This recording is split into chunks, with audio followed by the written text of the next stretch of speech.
Are you from the state of Michigan? Or have you heard of the state of Michigan? Here at Michigan and Other Mayhem, two non professional researchers will intrigue you with interesting stories about Michigan, murder mysteries, odd facts, and other mayhem from around the world. Two sisters in law will keep you, sisters in law? Yeah, anyway, will keep you guessing about what our next subject will be as we discuss true crime, paranormal, historical, and scientific topics. Our weekly podcast will keep you entertained and possibly titillated. Hey, Jen, how are you? you know, uh, the last week and the first week in April, right? Yeah. It's still cold, still snowing, and I'm still sick. I'm winning. You are still sick? I was sick for like a day and a half. I slept for an entire day. I know, like everyone that I've talked to that was sick around the same time I was, Yeah. most of them are better. There's a handful of them that it's just still holding on. Yeah. I have, and I don't, it's not, I still get my groceries delivered. Yeah, I do go and get them once in a while, but I don't get out. Right. No. Right. I- Well, I was literally the only one at work that wasn't sick. At one point, truly, everybody was sick. And I did get sick that Friday. And I went to work and everybody's like, I thought you said sick people should stay home. I was like, who am I going to get sick? Literally, Right. every one of you is sick. I was the only not sick person for 2 days. Right. I was like, so whatever it is, you already had it. So yeah, I was like, I'm just sitting around waiting for, spring. Well, right now I'm just waiting for summer. yeah, I was gonna say this is Michigan. Right now we're at Fool's Spring. Right. Yes. True story. What's going on with you? This week we had to have a little fleshy tumor removed from my doggo. Oh, And it fucked him up with that anesthesia. I think it's because he weighs 100 pounds and he's like super anxious. I bet they gave him anesthesia and his nervous system was like, no. So they had to give him more. He was fucked up for a full 48 hours. wow. Yeah, he's better now.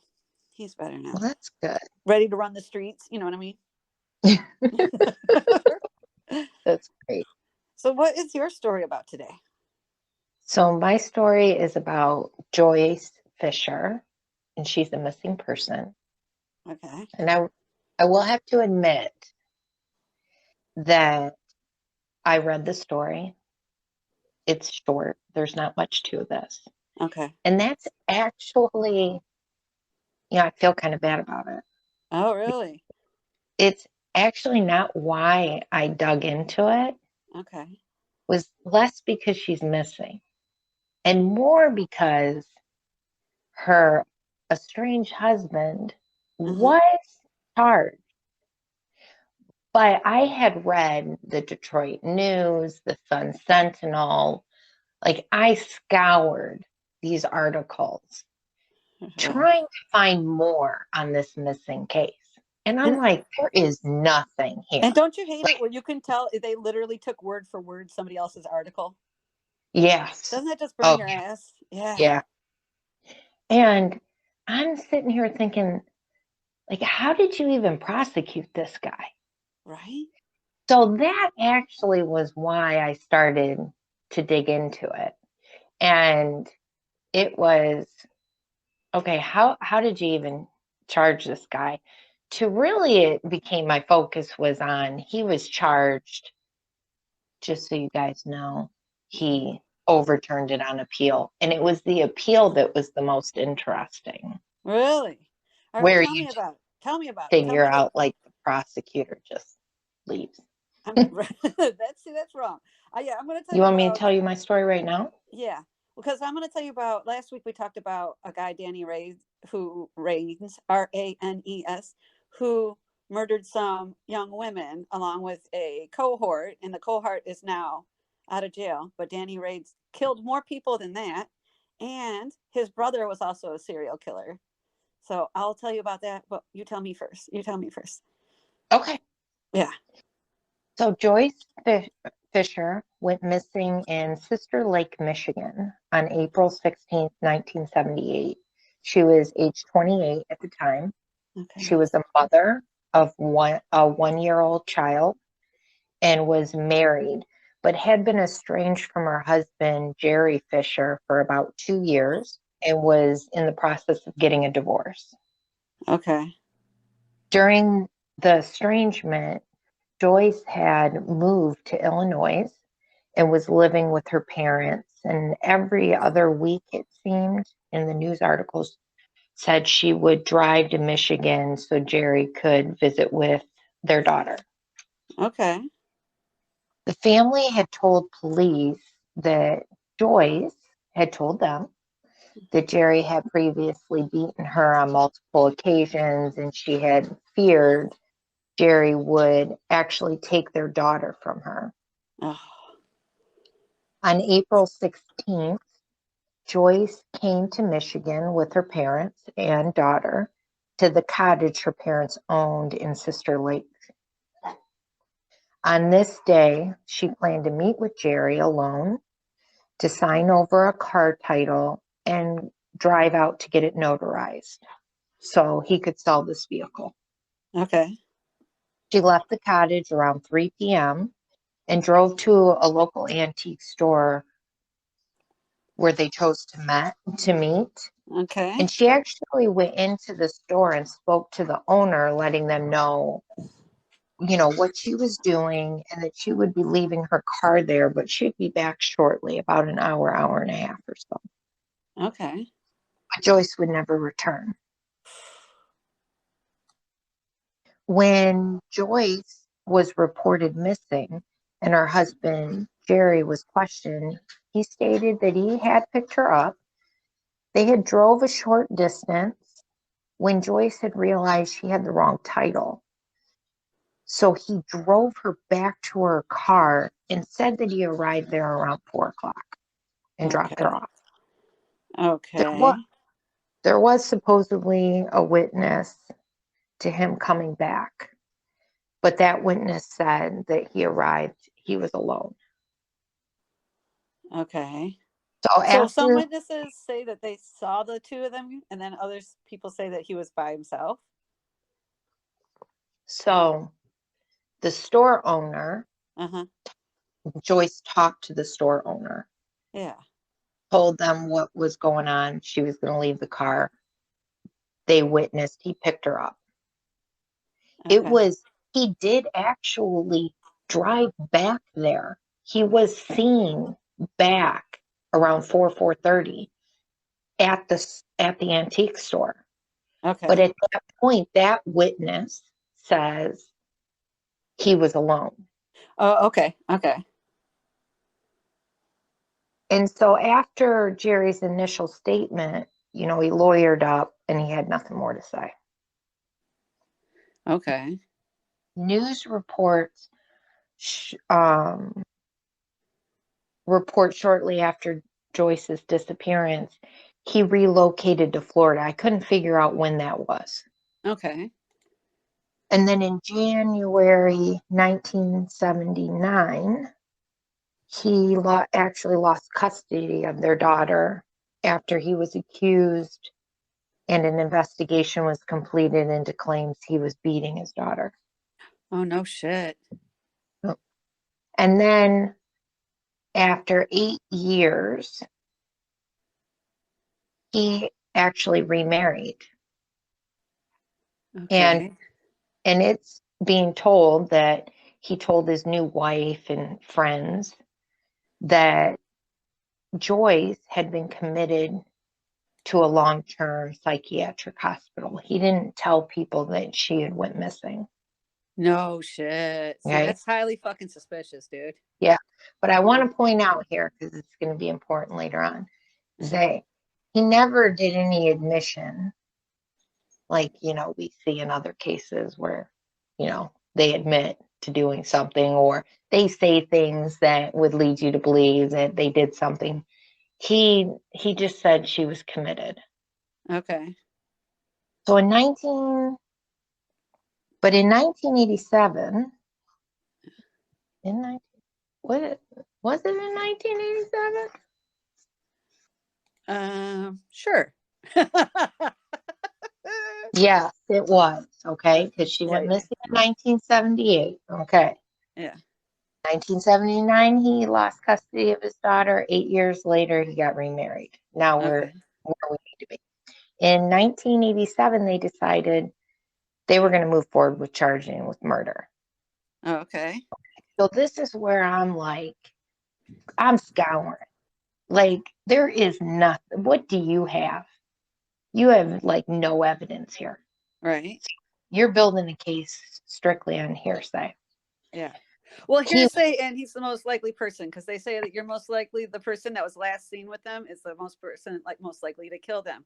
They have a contentious relationship where he's known to be physically violent with her. So yeah, like there is no actual evidence, but there's circumstantial evidence. Like yeah, he's known for violence. He had his child removed from his home. He was violent toward her. He was the last person seen with her.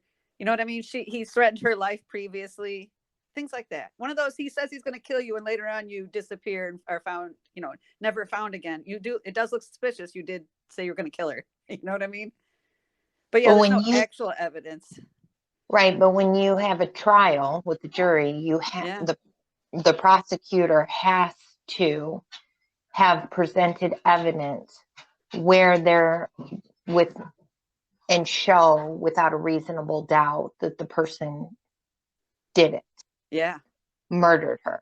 And I Yeah. What don't, I'm saying is he looks absolutely guilty, but you have to prove beyond a reasonable doubt. But yeah, no, he's probably good for it, but you got to do more than that yeah. to do So it in a court of law. Yeah. he was found guilty of involuntary manslaughter, Yeah. and he was sentenced to 7 to 15 years at the time. But that was overturned 4 years later, and he was released. So this is where I'm like, how'd that happen? Like, how'd you get convicted by a jury? Yeah. How was that allowed? Yeah. And what they say in the appeal. So then I was looking, and I Yeah. pulled appeal paperwork from legal.com, Okay. and it's leagle.com. Okay. So the Court of Appeals points out that the prosecution failed to actually respond to this appeal. This is where it's like you just abandoned ship, dude. Yeah. It took all this time. I think it was like a 4-day trial, and then the appeal comes, and you just abandon ship. Yeah. No So shit. yeah, so they don't respond to the appeal, and they say, and I quote, they're disturbed by this apparent indifference and abandonment of the case. Okay. So someone is disturbed. Yeah, the Court of Appeal. They Okay. chose to try, the prosecutor chose to try a case with no evidence.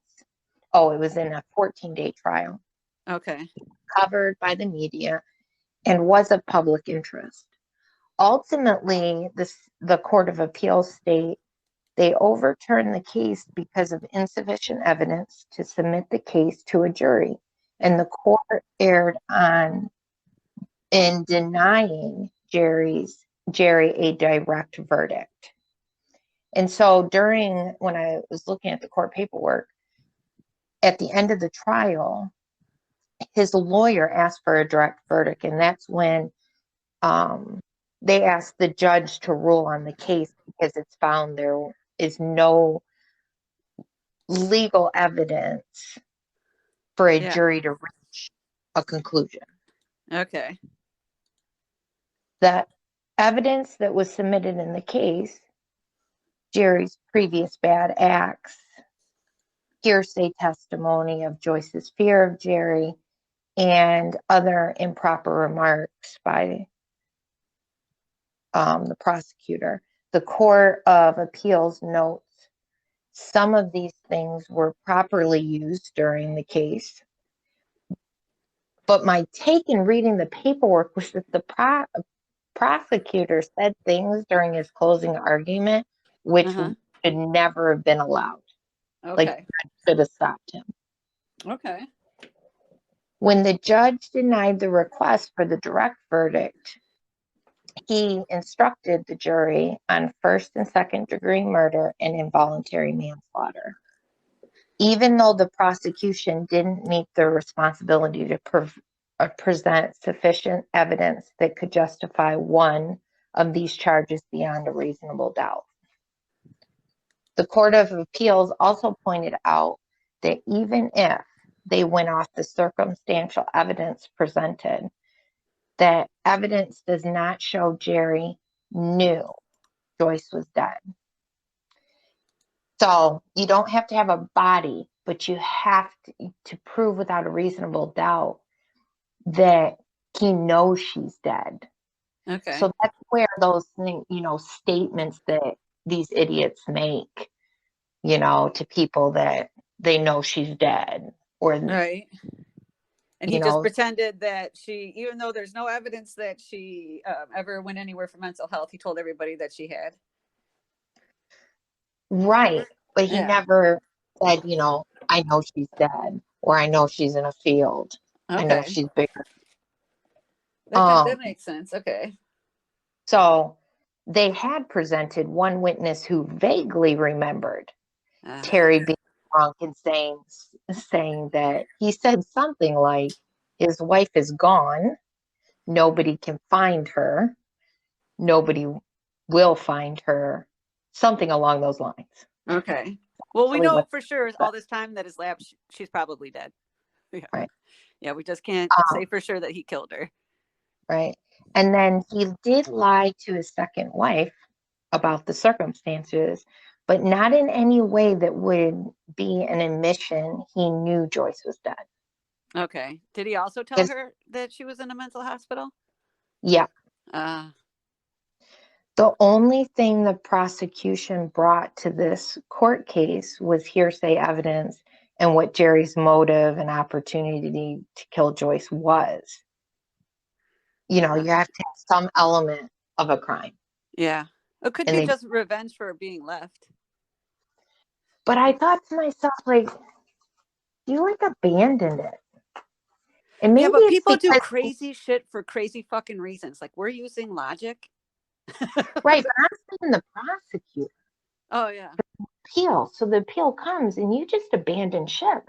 Now, and then crazy. I'm thinking to myself, you did get beat up over if you read the whole thing, he did get beat up over his statements, his closing arguments. So this dude said some stuff he shouldn't have said. I wonder if that guy's still a lawyer. I have no idea. I should look. Yeah, I am a curious Kathy when it comes to that kind of shit. You know what I mean? Yeah, but recently I was looking up articles and suddenly I find myself searching people and shit. Yeah. Yes. I just found it really interesting. You get these missing person cases or just a case and then they're overturned or whatnot. But this one grabbed me I couldn't find anything. Normally you can, you know why they arrested them. Yeah. But none of the articles led to anything. And then it was oh, well, now I got to know. And it being noted in the appeal that it was, in the media. Yeah. People were interested in the case. These news articles sucked. Oh. If I was back then, I'd been calling. What are you telling me? You're telling me nothing. Okay. It was overturned. That's all you said. Good for you. Now why? Yeah. No shit. That's it. They do people do some squirrely shit. That's why it's very important to look into your judges before you vote for them. I even go into their Facebooks to see what they have to say before I vote for them. Very good. It takes me hours to vote. Hours ahead of time because I have to look into everybody. I'm not fucking around. I'm not going to give you power to be a judge if I think you're an asshole. Right. Yeah. And okay, so what I'm going to do is I'm going to talk about two serial killing brothers. I got my info from serialkillsfandom.com and Michigan's upfandom.com and also some from Wikipedia. Yeah. So in the last episode, I did talk about Danny Rains, who at 28 years old was a murderer and a rapist. And his accomplice in the 3 kidnappings, rapes, and murders of 3 teen girls was Brent Coster, and he is currently out on parole in Michigan. Their crimes took place in Kalamazoo, Michigan, on the west side of the state in 1972. So Danny had done time for assault and was released in early 1972 right before his kidnap, rape, murder spree. All right. He's actually let out something like March 2nd, and this is what he does March 9th, 1972. This is before he meets up with Brent, okay? So he gets out on March 2nd and Yeah. a couple days later. Okay. This is what happens a couple days later, March 9th, 1972. Now, Patricia Hawk, sometimes they listed her as 28, sometimes they listed her as 29, but she's, right in there. She went to shop at a local department store with her 17-month-old son. And getting back in the car, Patricia put her son in the passenger seat because kids didn't go in the back seat back in the day. We sat up in the front with their parents. Yeah. And just had like regular seat belts and shit. Yeah. So she puts the baby in the passenger seat, and Danny walks up with a knife on her, and he forces her into his van, where he binds her and he rapes her. He forced her into the front of the van with her hands still bound, and this is when she really starts to fight him. And she fights so hard that they actually fall out of the van and into the parking lot, where he stabs her in the back. And she kept fighting, so he twists the knife, and she dies from that injury. So Pamela's son managed to get out of the car and was standing nearby crying. And Danny felt that the boy would be too young to help authorities, so he kind of just left the kid there. And the baby wandered around the area until the next day, when an elderly woman, found him wearing bloody clothes. So he must have tried to go to his mom, which is the saddest fucking thing in the world. Ah, that got me. The poor baby probably crying on his mom, who's dead, in the parking lot. So when they searched for the baby's mom, they found her body behind the building of an elevator business. And her husband had reported her missing earlier, so they were able to connect the two. But when it was discovered that Patricia's wallet was missing, police assume it's a robbery. Like, what about the rape part? You guys didn't see that she was raped? Didn't you do an autopsy? What the fuck is wrong? But it's 1972, so things were done a little different. Yeah. Yeah. So Danny Rains, he wasn't tied to the murder and rape of Patricia Hawk until Brent Coster told the police that he had bragged about it. So that was going to be an unsolved rape murder mystery until Brent tells on him. Now, so that's 4 women that Danny Rains kidnapped, raped, and murdered. Now, Danny's younger brother Larry is also a serial murderer, and they didn't do their murders together. They did them separately. Okay, so at age 19, May 30th, 1964. So this is even 8 years before Danny's on his bullshit. Larry begins to hitchhike, and he's picked up by Gary Smock, a school teacher in Plymouth, Michigan. Larry pulls a gun on Gary and forces him into the trunk. And when Gary tried to get out of the car, Larry ties him up and shoots him twice in the back of the head. He then steals the money that Larry had on him, as well as his shoes and his watch, and then he leaves the car on the side of the road. The next day, the police find the abandoned Chevrolet, and they notice blood on the bumper and personal paperwork scattered around the front seat. So the officer has the car towed back to the station. And Miss Smock at this point had already reported her husband missing from the night before. And when the police open the trunk, they find Gary's body. And he still had some cord wrapped around his wrists, and his shoes were missing. So, and they noticed also the watch, right? So 60 miles away in Elkhart, Indiana, Charles Snyder had also been murdered. Charles was a gas station attendant who'd been shot twice in the head. Fishermen stopped for gas like not long after the murder, and the roadblocks were quickly put up. So Larry told the police that when he murdered Charles, he still had Gary tied up in the trunk. And he gets waved through the roadblock. And after that, he decides, because there's blood on the bumper, that he needs to murder Gary. So looking into Gary's murder, the police canvassed the area. They did the math. Check this out. When people are like, why do we need math? To solve murders. All right. So they did the math on when Gary last filled up his tank, because an attendant does remember seeing him. Then they calculate how far the murder could drive based on what amount of tank is still in the gas. And they were able to find a connection to the 22 caliber bullets that were used at both scenes. So they're able to connect Gary Smock's murder and the murder of the gas attendant with the 22 bullets, right? Go math. Yeah, go math. Math, solving murder. My sister, who's a math teacher, would be thrilled. Okay, so after killing Gary, the school teacher, Larry told Arthur Booth, an acquaintance, about the murder. And Arthur called the police on him. So June 5th, 1964, police arrest Larry at Arthur's house. And I saw one report that said Larry had been wearing Gary's shoes and watch when he was arrested. But another one said that he had them in his possession. I think it's a little too fantastic that he'd be wearing the stolen items. But the other article said that he had them in his possession, not necessarily on his body. So at the police station, Larry confessed to Charles Snyder's murder. So that's how they're like, oh, he really did kill the guy at the gas station. Larry also confessed to the murder of some men, sorry, not two, of some men that he was not aware of their names, but he described their locations. So one victim that he described was thought to be Vernon Labine. Vernon worked at a gas station in Battle Creek, Michigan, near I-94.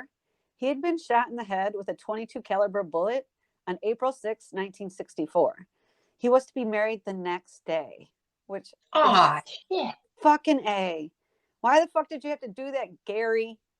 Oh, sorry, his name isn't Gary, it's Larry. Larry. So Larry said each murder was initiated by his need to rob people for money. He needed money. He starts out as a robbery and then he murders them. The two other men that Larry, except for not one of these guys, the two other men that Larry confessed to killing were done in different states, so not Michigan. Larry said he killed a hitchhiker who kept talking about how he didn't have any money. So he didn't kill him for money. He just killed him because he was annoyed. This occurred in Death Valley, California, and the body wasn't found for 2 years. And the last man was a gas station attendant in Kentucky that Larry shot to death. And according to psychologists, Larry associated gas stations with his abusive father, making them like targets for his murderous attention. And if you remember, Danny was working at a gas station and his friend Brent Coster was there, and that's how they kidnapped 2 women. Yeah. The 2 18-year-old girls, 2 women, yeah. So I was like, this family had a thing for gas stations. Ugh. So Danny, the older brother, died in jail this year, January 29th, 2022. He was 78 years old. Larry, the younger brother who killed all the gas station attendants, is still incarcerated in Michigan at age 77. And remember, everybody, Brent Coster is out there living the life of a free man. Wow. Yeah, that still just kind of burns my ass because he doesn't take responsibility. It just bothers me. Right. Yeah. So that's about the murderous brothers who live in Michigan. Hey, Well, actually, one's dead now. Never mind. that's crazy. I know, isn't that something? And I had not heard of them before until I saw their No, TikTok. never. Yeah, and we should have fucking come across it by now. Right. I'm shocked we hadn't. Yeah, me too. Well, nothing like starting your day with a little burner. Yeah, nothing but learn about like assholes out there living and surviving every day. All right. Yeah. All right, Jen, I'll talk to you later. All right. Bye. Bye.